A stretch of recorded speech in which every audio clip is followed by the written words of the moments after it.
¿Qué pasa cuando el amor se convierte en una pesadilla?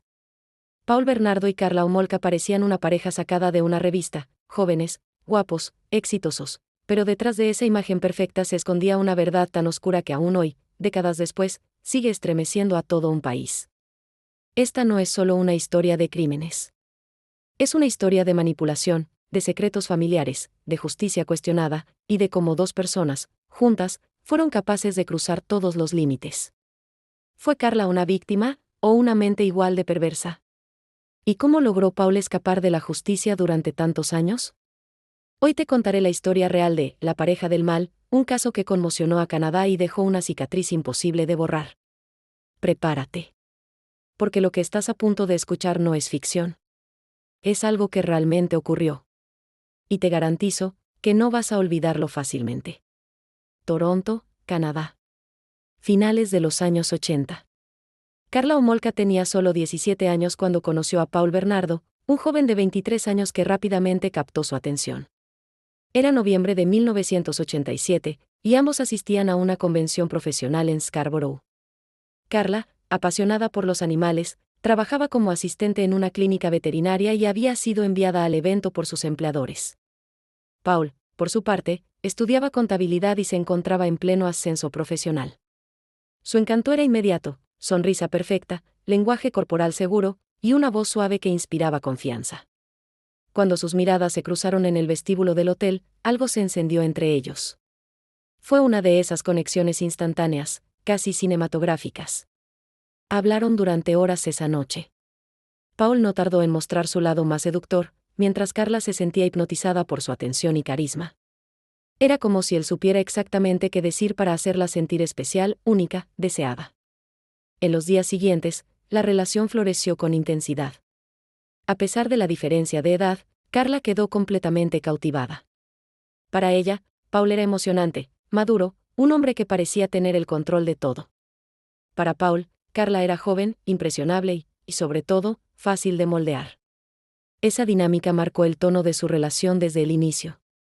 Los padres de Karla quedaron impresionados cuando conocieron a Paul. Tenía buenos modales, hablaba con seguridad, y parecía un joven respetable. Nadie podía imaginar que, tras esa fachada encantadora, se escondía alguien con un historial de actitudes problemáticas y pensamientos profundamente perturbadores. Pero Paul sabía cómo ocultarlo. Era un maestro en el arte de las apariencias. Poco a poco, Karla comenzó a cambiar. Se volvió más reservada, más absorbida por su relación. Sus amigas notaban que ya no era la misma. Ella, sin embargo, estaba convencida de que había encontrado al amor de su vida. No importaba lo que Paul le pidiera, ella lo haría. Quería complacerlo, mantenerlo cerca, demostrarle que era diferente a todas las demás. Lo que Karla no sabía, o tal vez se negaba a aceptar, es que ese amor tenía un precio. Y que, con el tiempo, ese precio sería más alto de lo que jamás imaginó. Cuando Karla conoció a Paul, él ya arrastraba un pasado que nadie sospechaba. Era 1987, y durante ese mismo año, en Scarborough, un tranquilo suburbio de Toronto, comenzaron a registrarse una serie de ataques contra mujeres jóvenes. Las noticias hablaban de un agresor desconocido que actuaba de noche, acechando a sus víctimas en zonas residenciales, generalmente cuando regresaban solas a casa. Estos eventos dejaron a toda la comunidad en estado de alerta. Las autoridades no tardaron en advertir un patrón: el atacante parecía conocer bien la zona, era meticuloso, cuidadoso y nunca dejaba huellas concluyentes. Rápidamente, los medios comenzaron a llamarlo el agresor de Scarborough. Durante años, logró evadir a la justicia. Los retratos hablados empezaron a circular, se instalaron cámaras en algunas áreas, y se recomendó a las mujeres no caminar solas por la noche. Aún así, los casos continuaban. Lo más inquietante era la falta de pistas sólidas. El atacante parecía desaparecer en el aire. A medida que los casos se acumulaban, la presión sobre la policía aumentaba. Se formó un equipo especial para investigarlo, se analizaron cientos de pistas, pero nada parecía dar resultado. En medio de esta investigación, la policía decidió entrevistar a posibles sospechosos que coincidieran con el perfil físico del agresor. Fue entonces cuando Paul Bernardo fue llamado para una entrevista informal en 1990. Al principio, él se mostró cooperativo, tranquilo, incluso bromista. Entregó voluntariamente una muestra de ADN, sin mostrar nervios ni evasivas. En apariencia, era el ciudadano perfecto. Lo que las autoridades no sabían es que Paul, en efecto, tenía un profundo conocimiento de la zona, y que durante años había estado construyendo una vida paralela. De día era el yerno perfecto, de noche, se convertía en alguien completamente diferente. La muestra de ADN que entregó fue almacenada, pero por motivos burocráticos, no fue procesada de inmediato. Este retraso sería clave. Si se hubiese analizado a tiempo, se habría descubierto una conexión con los casos no resueltos de Scarborough. Pero el sistema falló, y Paul continuó libre. Mientras tanto, Carla desconocía gran parte de este pasado, al menos en sus primeras etapas, y seguía construyendo una relación con alguien que era buscado por la policía, sin que él figurara aún como sospechoso formal. La imagen que ella tenía de Paul era la de un hombre fuerte, seductor, protector, aunque con una faceta algo oscura que empezaba a asomar en ciertos comentarios, ciertas bromas, ciertos juegos que se volvían cada vez más perturbadores. Y así, mientras la policía luchaba por resolver una ola de crímenes sin rostro, Paul Bernardo disfrutaba de su aparente anonimato, construyendo, junto a Carla, la vida que pronto se convertiría en una pesadilla. Era diciembre de 1990. La familia Homolka se preparaba para celebrar la Navidad en su hogar de St. Catharines, Ontario. La casa estaba decorada con luces, el ambiente era cálido y familiar, y los padres de Carla no sospechaban que, detrás de la sonrisa de su hija mayor, se ocultaba una inquietud creciente. Carla y Paul vivían una relación cada vez más intensa, y cada vez más peligrosa. Paul, con su carácter dominante, comenzaba a ejercer un control psicológico más profundo sobre Carla. Ella, por su parte, parecía dispuesta a todo con tal de mantener su aprobación. La dinámica entre ambos era desequilibrada y cada vez más desconectada de la realidad. Pero en medio de esa relación turbulenta, había una persona inocente y ajena a todo, Tammy, la hermana menor de Carla, una adolescente alegre, sociable, con sueños por delante. Ella veía a Paul como un cuñado simpático, alguien en quien confiaba. Nunca imaginó el nivel de obsesión que él empezaba a desarrollar hacia ella. Durante semanas, Paul había comentado su fascinación por Tammy, con un lenguaje cada vez más preocupante. Carla, lejos de alarmarse, pareció justificarlo. En su mente, trastocada por la dependencia emocional, se convenció de que complacerlo, incluso con algo tan perturbador, era una forma de retenerlo. La noche del 23 de diciembre, Carla y Paul compartieron cena con la familia. Todo parecía normal. Risas, regalos anticipados, fotos familiares. Pero ya había un plan en marcha. Después de que los padres se fueran a dormir, Carla convenció a Tammy de compartir unas bebidas con ellos. Lo que Tammy no sabía era que habían sido alteradas. Poco después, comenzó a sentirse mal. Perdió el conocimiento. Alarmados por su estado, Carla y Paul llamaron al 911. Cuando llegaron los paramédicos, Tammy ya no respondía. Fue declarada sin vida poco después en el hospital. La familia quedó devastada. La causa oficial se atribuyó a un accidente, una mezcla de alcohol y medicamentos. Nadie sospechó que había algo más. La policía no detectó irregularidades. No se solicitó una autopsia exhaustiva. La familia Homolka, golpeada por el dolor, aceptó la versión médica sin cuestionarla. Para ellos, había sido una tragedia inexplicable. Pero en el fondo de la conciencia de Carla, esa noche marcaría un antes y un después. Había cruzado una línea. Y lo más inquietante, es que no sería la última vez. Con el tiempo, surgieron nuevos indicios que arrojaron otra luz sobre lo ocurrido. Videos encontrados años después revelaron que aquella noche no fue un accidente, y que Carla no fue una simple testigo, sino una participante directa.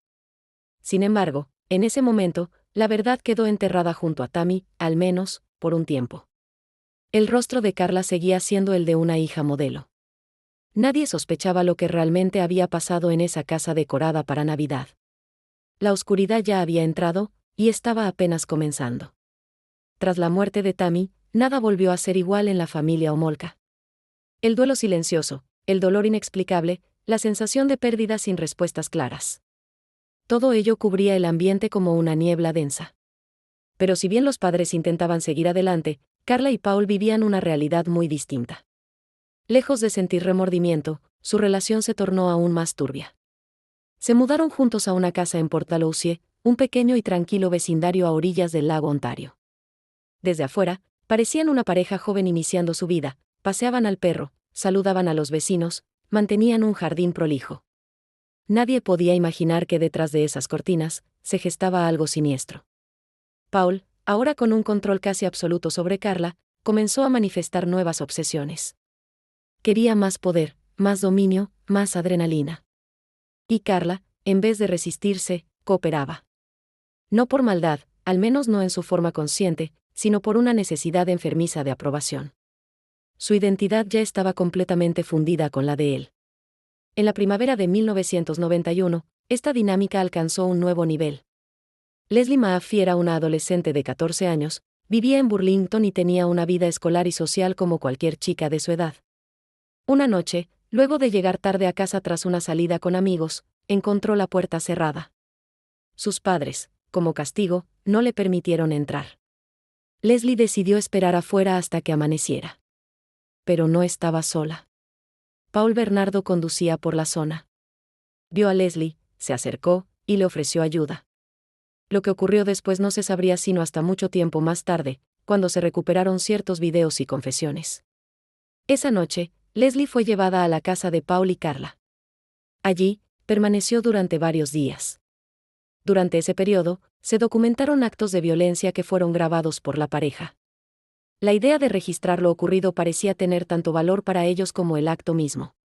Era parte de un juego de poder, de control, de una fantasía que ya había dejado atrás cualquier rastro de moralidad. Finalmente, Leslie desapareció. Su familia denunció su desaparición de inmediato, y las autoridades iniciaron la búsqueda. Pero pasaron semanas sin respuestas. Hasta que, en junio de 1991, ocurrió un hallazgo estremecedor: unos bloques de cemento fueron descubiertos cerca del lago Gibson. Dentro, estaban los restos de Leslie Mahaffey. El país quedó conmocionado.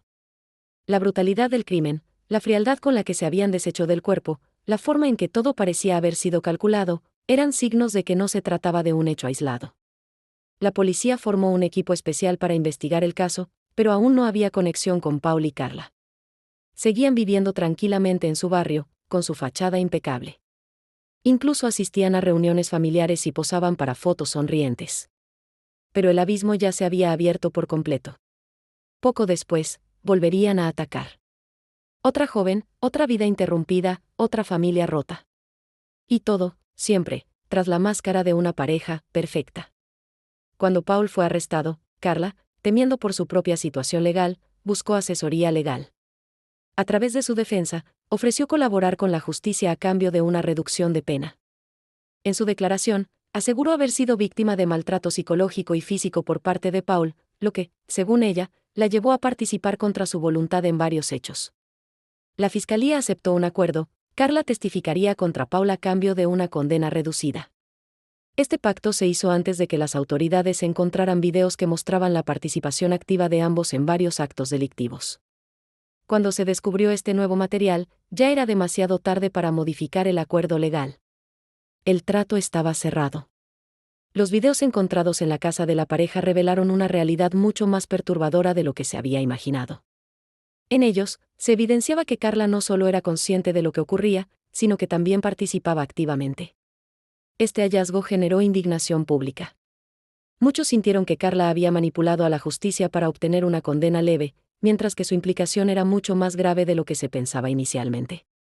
A pesar de los pedidos para revisar el acuerdo, legalmente no era posible revertirlo. La detención de Paul Bernardo en febrero de 1993 marcó un antes y un después en la historia criminal de Canadá. Durante años había eludido a la justicia, protegido por su carisma, su fachada de normalidad y los fallos del sistema. Pero finalmente, gracias al análisis de ADN pendiente desde hacía tiempo, las piezas comenzaron a encajar. Cuando los resultados confirmaron que Paul era responsable de varios de los ataques no resueltos en Scarborough, las autoridades tomaron acción. Fue arrestado bajo cargos vinculados a esos casos, pero lo que encontraron al allanar su casa superó todo lo que imaginaron. Las paredes de la casa guardaban secretos. Entre ellos, se hallaron varias cintas de video. Al principio, los investigadores no comprendieron del todo lo que tenían en sus manos. Pero al reproducir el contenido, se reveló una verdad perturbadora: Paul no había actuado solo. Carla aparecía en las grabaciones. No como víctima, sino como participante. El hallazgo generó conmoción. Y también complicaciones legales. Antes del descubrimiento de las cintas, Carla había llegado a un acuerdo con la fiscalía. Había declarado que había sido manipulada, maltratada y obligada a participar en los crímenes. Su versión fue convincente en ese momento, y los fiscales, deseando asegurar una condena sólida contra Paul, le ofrecieron un trato: testificar a cambio de una pena reducida de 12 años. El acuerdo fue firmado.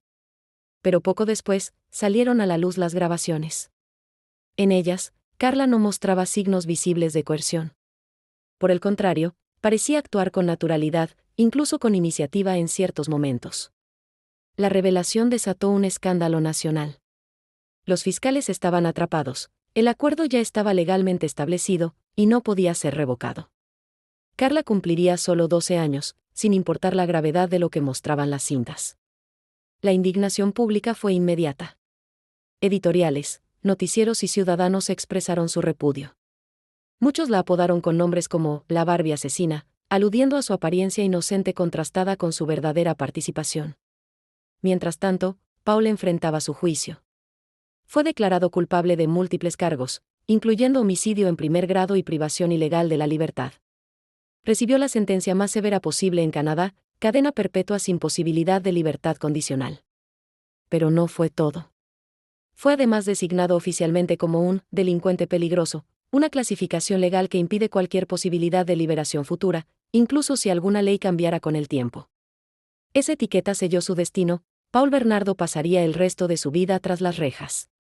Durante el juicio, sus abogados intentaron argumentar que Paul había sufrido abusos en su infancia, que su entorno familiar había sido disfuncional y traumático. Se presentó incluso una evaluación psiquiátrica. Pero el jurado no aceptó ninguna atenuante. Los crímenes, planeados, registrados y ejecutados con sangre fría, hablaban por sí solos. El juicio fue ampliamente cubierto por los medios, y el caso se convirtió en un punto de inflexión para la justicia canadiense. A partir de entonces, se inició una revisión profunda de los procesos de análisis de ADN, manejo de evidencia, y criterios para pactos con colaboradores. Y mientras Paul era trasladado a una prisión de máxima seguridad, Carla comenzaba a cumplir su condena en una cárcel para mujeres. No era un lugar fácil. Otras reclusas, al enterarse de su historia, la repudiaban. En varias ocasiones, tuvo que ser aislada por su seguridad. El sistema legal la protegía, pero el juicio social sería mucho más largo. Varios expertos en criminología y psicología han estudiado el caso de Paul y Carla durante años. Las teorías varían: algunos consideran que Carla fue víctima de manipulación emocional extrema, mientras que otros creen que ambos compartían una mentalidad afín. Lo que sí es claro es que la relación entre ellos no solo fue tóxica, sino que alimentó una dinámica peligrosa donde se anulaban los límites éticos y morales. Este caso es hoy un estudio clave en facultades de psicología forense, sociología criminal y derecho. A más de 3 décadas de los hechos, el caso de Paul Bernardo y Carla Homolka sigue siendo uno de los más discutidos en Canadá. Las decisiones legales, los errores del sistema, el papel de los medios y el debate sobre la rehabilitación de criminales siguen vigentes. Carla vive hoy con una nueva identidad. Tiene hijos y se mantiene alejada de la vida pública. Paul, por su parte, permanece en una prisión de máxima seguridad, aislado y sin contacto con el exterior. La pareja del mal dejó cicatrices profundas, no solo en las familias afectadas, sino también en toda una nación. Una historia que demuestra que, a veces, el verdadero rostro del mal puede esconderse detrás de una sonrisa perfecta. El caso de Paul Bernardo y Carla Homolka no es solo una historia de crímenes. Es un recordatorio escalofriante de lo lejos que pueden llegar algunas personas cuando el poder, el control y la obsesión reemplazan la empatía, la moral y la humanidad. Nos habla de un sistema judicial que, por momentos, falló. De una sociedad que vio cómo detrás de una sonrisa perfecta se escondía el horror. Y de víctimas cuyas voces, a pesar del tiempo, siguen pidiendo justicia, memoria y verdad. Hoy Carla camina libre. Paul vive encerrado. Pero las cicatrices que dejaron jamás se borrarán. Si esta historia te impactó, te invito a reflexionar: ¿qué señales ignoramos a veces? ¿Cuánto daño puede esconderse detrás de una apariencia encantadora? ¿Y cómo podemos, como sociedad, aprender a proteger mejor a los inocentes? Gracias por acompañarme hasta el final de este relato. No olvides suscribirte si quieres más historias reales que el mundo no debe olvidar. Nos vemos en el próximo caso. Cuídense, y mantengan los ojos abiertos.